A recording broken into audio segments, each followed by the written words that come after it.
My name's Sarah, and a few days after our 12-week scan for our second child, I was diagnosed with Hodgkin's lymphoma.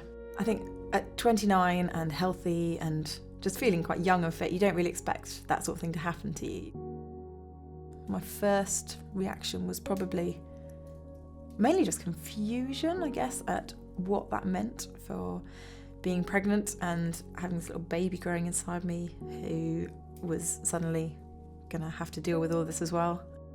I'd go into the clinics and I'd be known as the person who was pregnant, or I'd go to my chemotherapy sessions and all the nurses would kind of come and inquire and kind of that sort of thing. So it did feel like it wasn't normal, and it just when you're told not to eat salami and brie and stuff, to then be pumping your little kind of 20-week-old unborn baby with chemotherapy drugs just feels wrong. It feels like you must be doing something kind of harmful.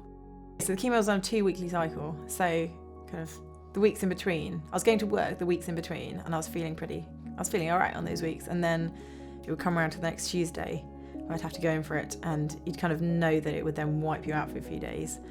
And I think just sitting there and being attached to this drip with drugs with big toxic signs on going into your body, and your baby doing a lot of extra kicking that he didn't normally do. The first one seemed pretty manageable, and then by the time we got to the 8th one, I think my body had basically decided it had enough by that point. So, which was lucky, because that was the last one is when it really kicked in. And then they held off on doing radiotherapy until after I'd had Josh, because you can't really do that when you're pregnant. I think we would really have struggled to do everything that we had to do without the amazing support of our family and also of our church family, who between them looked after Zoe, brought us food, took me to and from hospital, held babies and prayed for us. We haven't been overwhelmed by the fact that Joshua has been such a prayed for baby by so many people in our church family and wider. When you are trying to deal with a toddler and be pregnant, and so Jim had just started a new job, and we had a lot going on and not really any kind of emotional, or I didn't have much physical capacity to be doing everything that we were trying to do. So I think it made us rely on God. The theory of you can trust God and God will look after you was there. You read it in the Bible and you know in theory that you can rely on God. But I think this was one of those moments where it was really practically round home to us that you can rely on God and God will look after you. And even though it was rubbish at times, he never let us completely fall. Josh is great. He's had surprisingly little interest in the doctors. He was born completely healthy.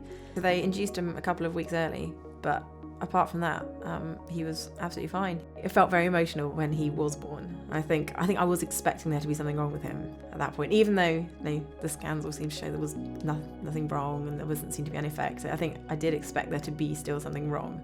The point where he came out perfectly healthy and fine was an amazing moment. And he's developing well. He's starting to try and walk, doing lots of falling over, pushing trolleys, making noises. He's doing really, really well. And we're feeling amazingly blessed to have 2 healthy, wonderful, beautiful children. I think through this, it's really reminded us that life is full of uncertainties and life is fragile, and you never know what is going to come. You don't know what a trip to the doctor might bring. But I think we've been really, really reassured that through all of that, through whatever happens, we can have confidence in God, and whatever happens, even if the news from the doctor is the worst possible situation, we can have a real grounded confidence that because Jesus has died, we have this amazing eternal future where there will be no more crying, there'll be no more sickness, there'll be no more cancer. We have this real guarantee that even though everything else in life is potentially uncertain, that if we trust in Jesus, we are definitely going to make it to that amazing future. Even if things had gone differently, even if this does come back and it's not such a good prognosis, even if it doesn't kind of end so well from a worldly point of view, we're promised this amazing future where everything will be perfect, where he will continue to look after us for eternity, and there will be no more cancer, there'll be no more pregnancy worries, there'll be no kind of all the other horrendous bad stuff that happens in the world that is probably much worse than what we've had to go through in our lives so far. So I think it's helped us to really fix our eyes on that future and trust that God will get us there and God will look after us in the meantime.